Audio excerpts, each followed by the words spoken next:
That's actually perfect. That's good, isn't it? We're good there. There you go. We're all right. Right, ladies and gentlemen, we're rolling. There's water there should you need. Right. Right, so I guess first, can you introduce yourself and what you do? And then we'll have a brief explanation as to how we've ended up in this Volvo today in Worcestershire Shire. And then we'll go through the situation that's going on with the Mafia. I mean, the Malvern Hills, not the Mafia, but there's something similar. It is similar. And then we'll see if we can explain why it's a little bit like the post office scandal. And we'll try and get the people of Malvern to understand just how serious the situation actually is. Because I've sort of been laughed out of town when I've said that this act that's going through is as bad as I think it is, but you seem to be in agreement with me. So, over to you. And can I leave then afterwards? If you must, yeah, you can. Well, we've got quite a bit to cover today. Yeah, we have, haven't we? In today's podcast. Right. This bill that is in Parliament is called the Malvern Hills Bill. You got to say who you are first. Oh yeah, Councillor Paul Bennett. I'm a councillor on Malvern Hills District Council, and I got involved in this because I went to a couple of public meetings where some people were talking about this bill that was going into Parliament, which will affect the Malvern Hills. And the organisation that runs it is called the Malvern Hills Conservators. They call themselves the Malvern Hills Trust, but that's really their brand name. Yeah. Set up 120 years ago, 5 acts of Parliament to set it up and keep it running properly. And if you don't get what we're talking about, this is the Worcestershire Alps. So It is the big hills in the middle of Worcestershire. They are a iconic visitor attraction. They split Worcestershire and Herefordshire, and then you can look out in towards Wales from the hills. Lots of people come walking in the hills, and it also comprises quite a lot of the land around the hills as well. Did you say 3,000 acres? 3,000 acres, yeah. So it's a decent wedge of land. Yeah, and it was the inspiration for Gondor, according to J.R.R. Tolkien, who used to walk the hills with C.S. Lewis of Narnia fame. So it's got kind of We're talking big names. We're talking big names. Elgar is buried on them. Yeah. You can't get bigger than that. British composer, Enigma variations and stuff like that. There's some huge names in English culture there that have been born from the hills. So it's a bit of a big deal, isn't it? It is a big deal, and it's actually classified as just the level below national park as well. So it's really important and has been viewed as a national asset for years and years and years. And that's why, when an organisation that runs all of that goes off the rails, it's a really, really serious matter. So tell us about what do the Malvern Hills Trust do? What have they done? And what is the public bill? It is called the public bill, isn't it? That's the right word. And what is it trying to do and trying to change? So I understand that the Malvern Hills Trust basically stop people having fires in car parks, set prices for car parks, and make sure that sheep aren't getting stuck in fences. Do they do more than that? They do. They make sure that their given job under the 5 Acts of Parliament is to preserve the natural aspect of the hills as they were back in 120 years ago. And they're allowed some latitude to make sure that modern things get allowed for, like car park charges and machines and stuff like that. But the whole aspect of their main job was to keep the hills so that they would be preserved for the public, very much like the National Trust does with buildings. Yeah. But the difference with this organisation, and this is the fundamental thing, is that in order to do that, they get a tax from the public. It's called a precept, and it's part of the council tax that's paid for 6 wards, people who live in Malvern.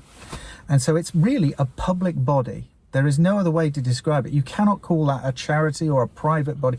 If it raises tax from the public, it has to be accountable and kept that way. And you can't opt out of paying the precept, can you? If you live in Malvern, it forms part of your council tax, and therefore you are effectively forced to finance the Malvern Hills Trust. There's no option. No, there's no option, because otherwise I'll come round with handcuffs. Yeah. Simple as that. No, no, you can't. And and the whole point is most people don't begrudge that because they benefit from that wonderful view, and you know it's a very, very important economically for the people of Malvern and for the area, because it brings a huge amount of sustainable tourism, because it doesn't cost that much to do it really. When you think about 3,000 acres, wonderful hill landscapes, wonderful views that you just don't get anywhere. I mean, if you stand on the hills, apparently if you look east, you are as high up directly looking east as the Caucasus Mountains. That's the next highest thing looking east. Right. It's extraordinary, some of the statistics. But anyway, so all they've got to do is make sure that the Malvern Hills doesn't get wrecked. That's essentially their job. Yeah. All right. It's not rocket science, literally. So that's done further down. So that yeah. Well, there is some dodgy rockets. Kinetic. Yeah, we won't talk about them. No, we won't talk about that. Anyway, so all they've got to do is look after the car parks, make sure the sheep are okay, and make sure the people aren't going places where they shouldn't be going, and keep it going. But there's this massive power grab going on that I've talked about before with Catherine, and now we're further up the chain effectively with yourself. So talk to us about your concerns with this bill then. Well, what I didn't realise was that I couldn't find out what was happening unless I joined the trust myself as a trustee, which means I was on the board. And luckily, being a councillor, I had the right to get myself nominated. The council voted me onto it. I turn up, and then suddenly I realise there's a clique of about 16 to 18 people, all with the same kind of viewpoint, who are running this organisation and are just about to spend £1 million worth of public money it's actually a private bill into Parliament. Oh yeah, I said public bill. It's did. the Malvern Hills private bill, isn't it? It's even worse. It's worse because private bills, by their very nature, are private.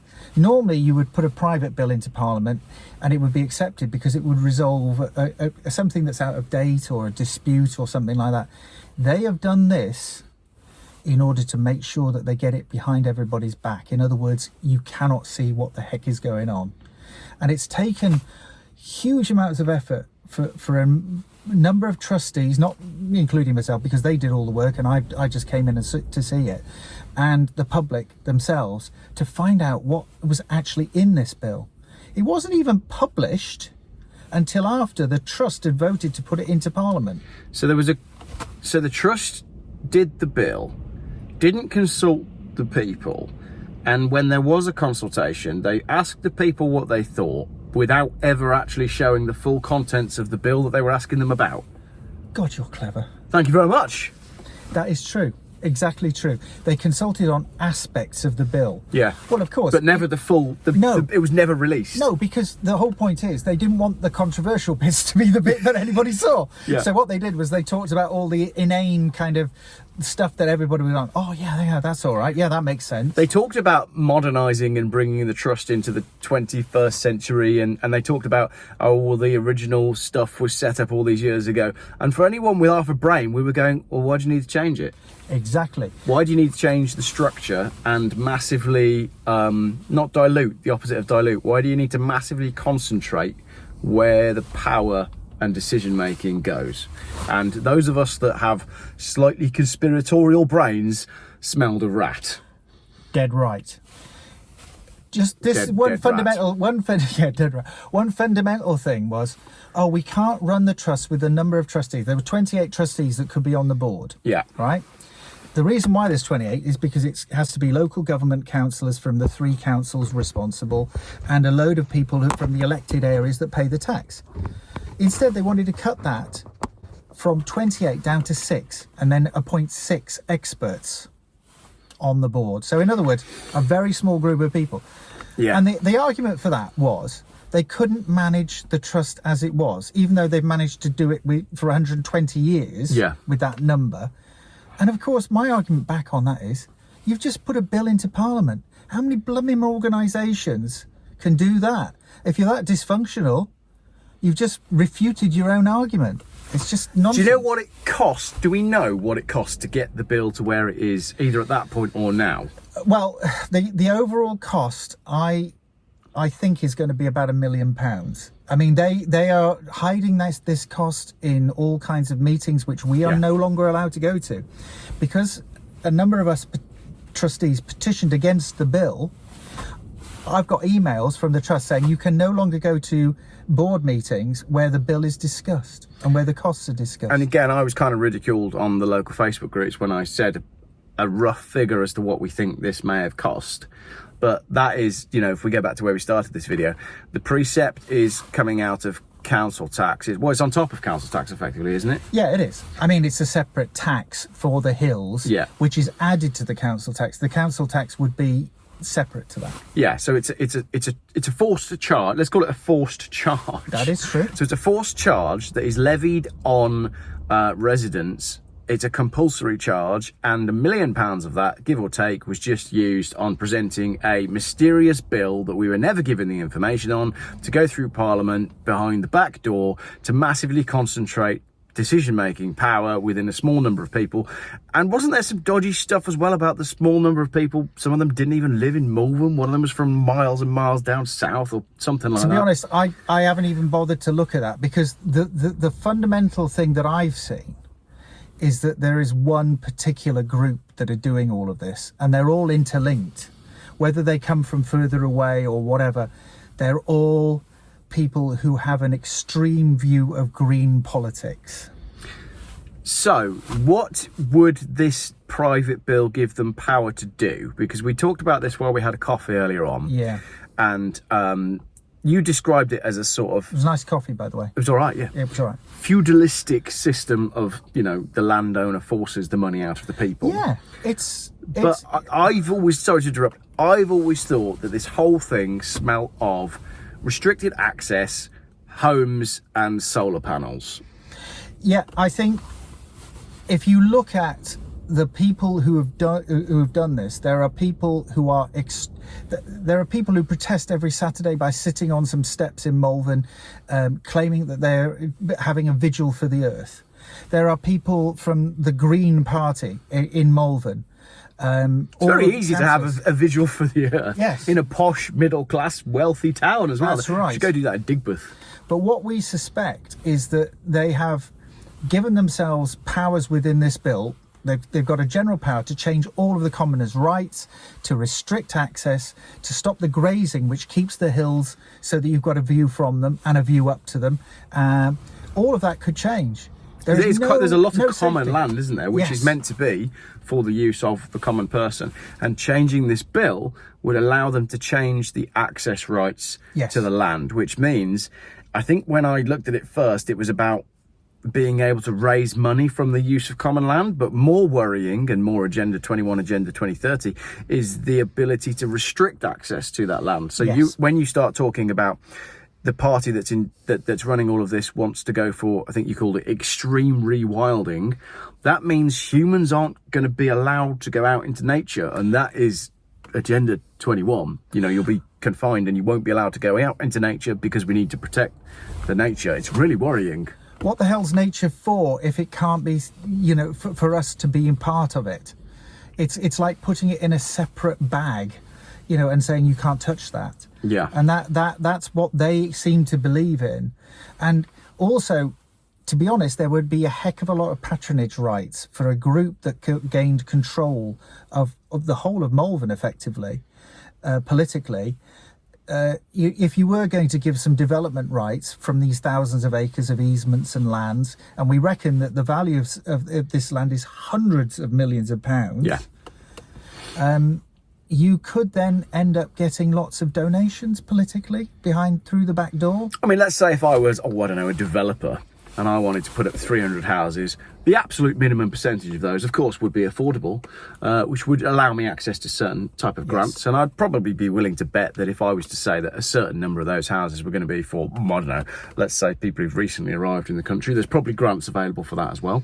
And then I could go to the people in charge and I could say, well, I'll donate to your party if it means that when it comes to putting my planning application in to build these houses, just on the bottom piece of the slope of the Malvern Hills, not right on the top, No. We're not building on the peak, but we're just going to build this housing estate near the bottom, and I'll put some money in your pocket, and then you then have influence over the planning.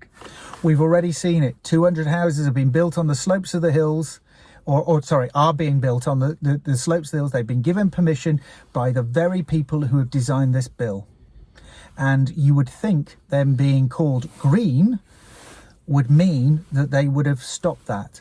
In fact, there's such conflicts of interest that there's going to have to be a police investigation afterwards, because some of this is totally misconduct in public office by councillors, let alone anything else. And we're talking about sleepy old Malvern that's full of retirement homes and, you know, wealthy retired people. I don't think these people realise the gravity as to what's actually going on behind the scenes of these hills. To be fair to the public, and I've spoken to a lot of them, they still trust that politicians and people in charge will do things that are right.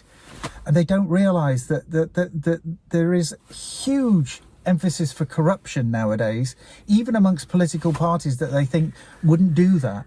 Yeah. You know? Not enough people have a healthy distrust of those in power. And I think if you see something going on in public, you should always assume that it's for nefarious means, because if you look for it, you'll find it. That's the problem. After everything that went on in 2020, people should be less trusting of what's going on. But it's called the Malvern Hills Trust. Like I said, you've got this, you know, they look after the car parks, they look after the cattle, the grazing. People assume that that's all they're trying to do, but this massive power grab seems to have just come from nowhere.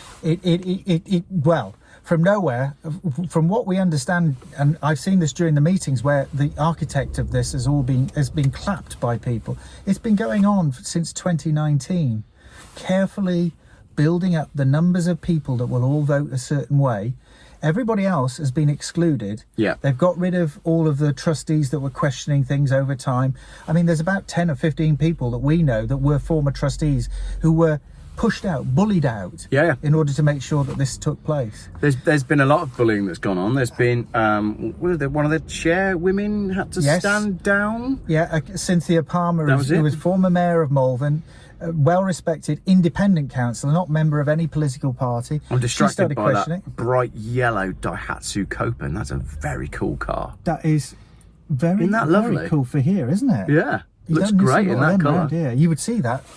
3 miles away. You'd see that if that was parked on top of the hills. Yeah. So bullying. Sorry, we got distracted. Bully boy tactics. I suspect that there's some brown envelopes that have been. It's got to be about money, hasn't it? The money has to be changing hands somewhere because it's so bizarre. I think when we have an investigation eventually into this, I have a feeling that there will be some links with some developers somewhere behind the scenes, because the money is so big. One development that was going to, basically, the trust could give an easement, which means you can have an access over a piece of land that they own to get to a field where you can build houses. The one that I remember that was refused not long ago, they were going to get 9 million quid just for a tiny little easement where one road would go through. So this is giving access across land that previously developers would have gone, oh, we'll never get access to that, so we can't build there, which changes the value of the land. Exactly. So there's a huge amount of money involved. Yeah, 200 houses is, that makes somebody instantly into a multi-millionaire. Yeah. That might have just been a farmer before, or, somebody that has bought a piece of farmland can turn that. It's very big money. And in Malvern, because of the value of the land around there and the restrictions, it's probably higher value land than most other places around, isn't it? So I joked in the last video that what this would end up with is either houses or solar panels all the way down the Garford Strait, which is that iconic road that approaches the Malvern Hills. Beautiful, nice pub on the right-hand side. Sit at that pub, have a pint, great view of the hills. And I think that because there's a lot of common land around there, and all of this is implicated in this bill. The way the land is used, access to the land, the value of the land will all change if this bill goes through. We are now starting to see kickback. I think people are starting to understand that something dodgy is going on. We've seen it in the newspaper as well. Yeah. But where are we at now? What happens next? Well, what we've got to do is try and, as a council, as my council and other councils, really should fight back and try and stop this from actually progressing further in Parliament. But we need our MPs, and we need members of the House and Lords. Jackie Smith's got, the Labour peer. She used to be Home Secretary. She's of Malvern. Yeah. She's Jackie Smith of Malvern. No interest in this whatsoever, or maybe she's been led astray by the trust itself. They've even employed a PR company to try and tell people a false narrative on all of this. Who's employed a PR company? The Trust. Have they really? Yes, I've just read all the minutes. Amazing. So they're now using the precept money, which, as we know, is forced out of homeowners, to pay a PR company to spin the yarn about a dodgy bill that they're not telling the public about in the first place. Yes. Wow. This is like something that you would expect in some kind of BBC TV series, isn't it? You know, where there's corruption going on, and you know, people will end up dying in hedgerows and ponds or something like that. This should be on The Archers, which of course is filmed not far away, actually. But the upshot of this, there's two things which will come from this. In the end, all of this public land will be taken away from the public and run by a private charity, but they will still be funded by tax. Now, that is a principle going back to before the English Civil War, where you end up with the barons taking money off people by force in exchange for nothing, basically. And this is what would happen here. And that can't be allowed to stand without Parliament realising they'd be setting a precedent and taking us back 400 years in terms of our civil rights. The thing is, as well, if it's about building houses, it's bad. If it's about putting up solar farms, it's bad. And if it's about restricting access to what is currently common public land, then it's bad. And when you combine all three of those, that is the barrel that we're staring down. Yeah, the public's paid for this. Yeah. They paid tax over 100 years to pay for all this. It's stealing. It is. It's theft on a grand scale, isn't it, really, when you think about it? And then on top of that, there's the precedent. And we know that some of these people, in case anybody's watching from other areas, some of these people have talked to people who also have another area where a precept is raised and tax is raised similar to this. And guess where that is? Wimbledon Common. Oh, really? Oh, yes. Right. I brought this up in a meeting. And I was told in no uncertain terms that they want to get rid of their accountability to government as well. Yeah. So in other words, if this succeeds, this will not be the end of it. There will be other places where these precept type taxes, people can try and take control of that in order to gain their own political advantage from it. The trouble with Britain is we trust, and we have trusted people. And that's why the word trust is their name. And they have betrayed that trust. What can people do at this stage, whether you live in Malvern or not? Firstly, let's talk people who live in Malvern and live locally and who use the Malvern Hills. What can they do about this situation? We have removed the Green Party from running our council. And that is involved the Liberal Democrats, the Labour Party, the Conservatives and Independents, all joining together because this is so evil. And isn't it funny that you go, oh, the Green Party, they must be about, green, that's good. We're looking after the environment, we're looking after things. The Green Party, they must be the best party to look after well, actually, it's quite the opposite. I could not believe it. We felt betrayed because of that reputation that I don't know where that came from, but you think, well, they've got to be ethical. They've got to be upright. They will be honest. And they are the ones behind all of this. And it's just extraordinary. And we've seen this in Brighton. Yeah. Brighton was destroyed by the Green Party. They did all sorts of traffic stuff, Brighton is now a shadow of its former self because of what they've done, particularly with road management. I've talked about that on the channel before. And then between Brighton and the low emission zone in London, we've now lost the London to Brighton runs. The mini run has been stopped because, well, Brighton's now rubbish to drive to, and London you can't go because it's ULEZ. And we're losing all of these aspects of what is our culture because of these crazy green politics. And people don't understand, even in Malvern, that the Green Party was descended from something called the Ecology Party. That started in Malvern. This isn't by accident. This used to be where they were formed and where they grew, first of all. So they've really retreated back to the Malvern Hills in order to kind of regroup after losing Brighton. Yeah. And obviously by taking control of thousands of acres of public land, having an MP on the northern side of the hills, having councillors, you've got the chance to make this your base. And this is what the public's got to be aware of. So we are looking at the complete transformation of the Malvern Hills, first in the way it's governed. Yeah. And then after that, I don't really see that there's any limit to if this bill went through, which we don't think it will because people are starting to realise, We It's hope. one of those things. It is. Because there's no guarantee at the moment. And this is what, if you do watch this and you feel that as we all should do, that you cannot put these things at risk because these precedents will then come back to haunt us in bigger ways elsewhere. Yeah. We've got to make a stand. Yeah, absolutely. And access to common land, access to nature, access to landscapes.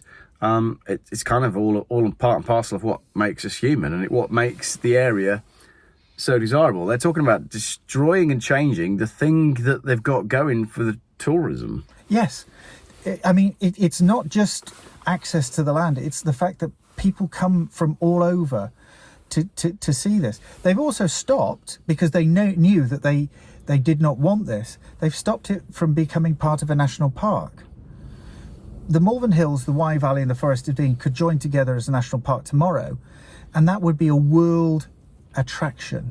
Because if you add all of the things that those areas have got together, you would come and stay there on holiday. You'd go down rivers on canoes. You go to Go Ape in the Forest of Dean. You go and see the Wye Valley. There's a 56-mile long walk, all within woods, which is unprecedented in Britain. I didn't realise that until you told me. Of course, they could just connect together. Exactly. Why would you not do that? Yeah, that's because these people have stopped that. But then you'd have something that's as desirable and as marketable as the Lake District. You'd have a whole thing which would be massive for those areas. England, this is just talking England, there is no national park on this side of the country between the Peak District and Exmoor. Exmoor is like Devon, and the Peak District is Derbyshire. On this side of the country, there are no national parks. This would be the one. What's Cannock Chase then? That would be an area of outstanding. I bet there's something dodgy going on there as well. Probably. That sounds to me as if I remember, that's surrounded by urban kind of areas. Yeah, it is. Yeah. It's an old one. I bet you would. We'll leave that for now. Story. Yeah, we'll come back and do that one as we won't. I want to see the Malvern Hills joined up with the Wye Valley. Yeah, and the Forest of Dean. The Forest of Dean. Yeah, and it become a national park. That'd be great. I mean, we talked to the University of Bristol about that, their Cabot Institute, and they were all in favour of overseeing a feasibility study for that. In fact, our council now, it's part of our way forward. Yeah. To do that, but the Green Party doesn't want that, and the reason why they don't want it, they don't believe in national parks, as far as I understand, and I just don't get it. But if this bill goes through, the Malvern Hills will no longer have access to that, because it will be a private charity that collects tax, totally self-contained, totally separate, not accountable to the general public at all. Yeah, if they operate as a private charity, they won't have the meetings, they won't be updating the public, they won't have to send a newsletter out saying what they're up to this week, which is what they do. And they can charge whatever they like. Absolutely. I get their stock watch emails that says, what's going to be grazing and where, and we were chatting about the Highland cattle. You can go up in the hills, see the beautiful Highland cattle, and they're talking about changing all of that. It's just...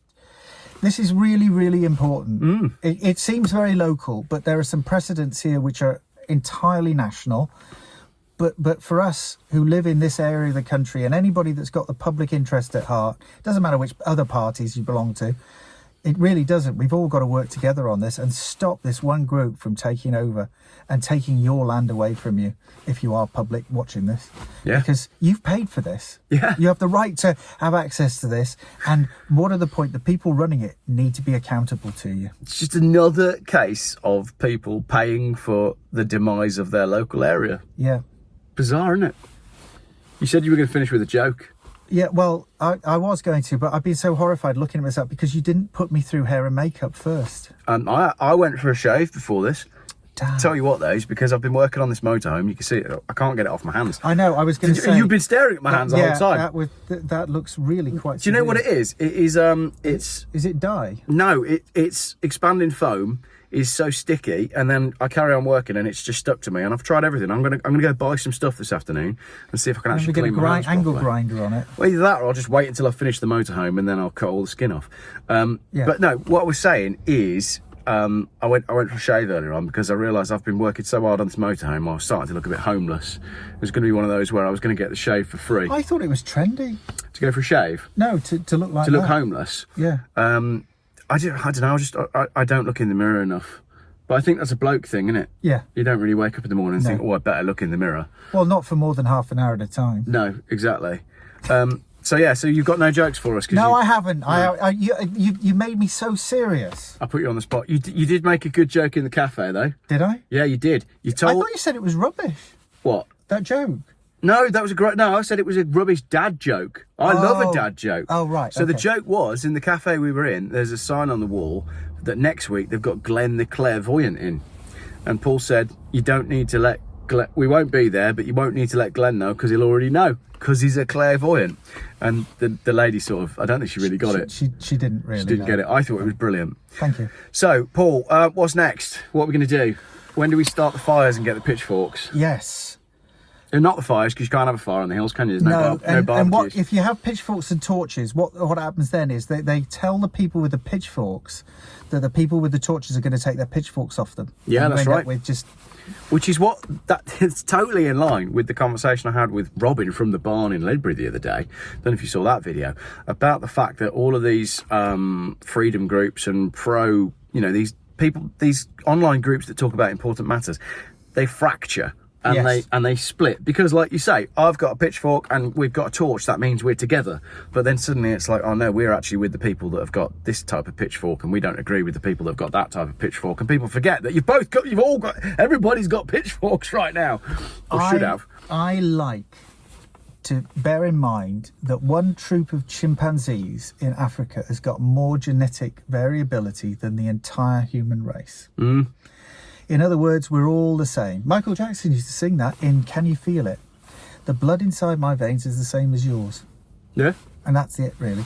It's not quite true because it could be O or A. Yeah, but we are all about right. We are all part and parcel of each other. Yeah. And I just feel like it's amazing how many of the bad ones have got themselves into positions of power and influence. Yeah, and I think that's one of the things that Britain has got. It's a good thing, but it's a bad thing. We trust, and we respect authority, and we don't question it enough sometimes. That's the problem. You mentioned Michael Jackson and music. I'm going to reference a Jack Johnson song. Jack Johnson sings a song where he says, "Where'd all the good people go?" I've been changing channel and switching thingy on the radio, and where'd all the good people go? And I feel like every time I sit down with someone to have one of these conversations, that song is in my head. Like, where are all the good people? We found one here. We found one good person here, and I always have good people in my car. But there's not enough people getting involved. There's not enough. Do you think? How do people get more involved? You should be joining up with your local council and going to your local council meeting and finding out what's going on in your local area. Yeah, I mean, nobody expects you to actually actively take a part, but that's why we always encourage people to reply to consultations, even if the consultations are heavily loaded, like they always are. But there is a parliamentary website, and the Malvern Hills Bill is on that website. And most people won't be bothered to have a look. But if you do want to have a look, it is there. Parliamentary website. It's under the Malvern Hills Bill 2025. If you provide the link, I'll put it in the pinned comment at the top. Right, I will do that. Because it is there. It's something they can't deny. Yeah. This is the whole point. And when you get, I've just shown the newspapers the emails they've sent to me because they've stopped me and from some of the other trustees who petitioned against this bill. They said, we've got a conflict of interest. Yeah. A conflict of interest with what? The truth? Yeah. Well, what I found was really funny as well was after I sat down and made that first video with Catherine, one of the next posts that popped up on my Facebook from the Malvern Hills Trust was the fact that obviously this bill is now out and they're working their way through it. And then they posted that they were looking to recruit a land acquisition manager. And I'm like, hang on a minute. They've got this bill going through that looks dodgy as hell that's going to be all about money, and now they're recruiting someone to buy more land for them. Wow. And they've got a PR firm. Yep. And they are changing... Oh, yeah, this was an absolute gem. They're also changing the code of conduct so that you cannot ask staff questions. Amazing. You have to write in on a form. Yeah, excellent. So in other words, we're going to try and hide ourselves even more and more and more and more. I mean, it's just...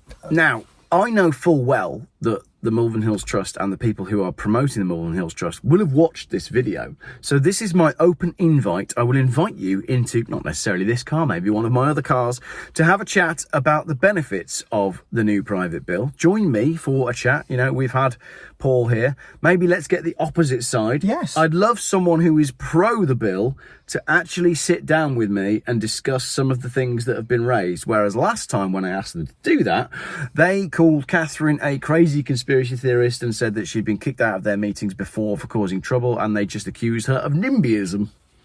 Brilliant.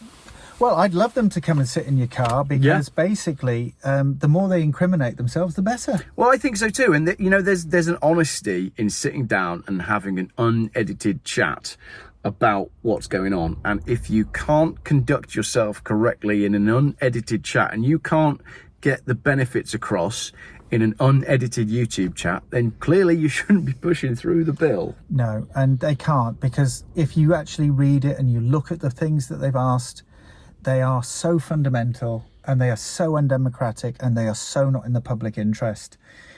And, you know, oh God, I sound so serious, but it is serious. Yeah.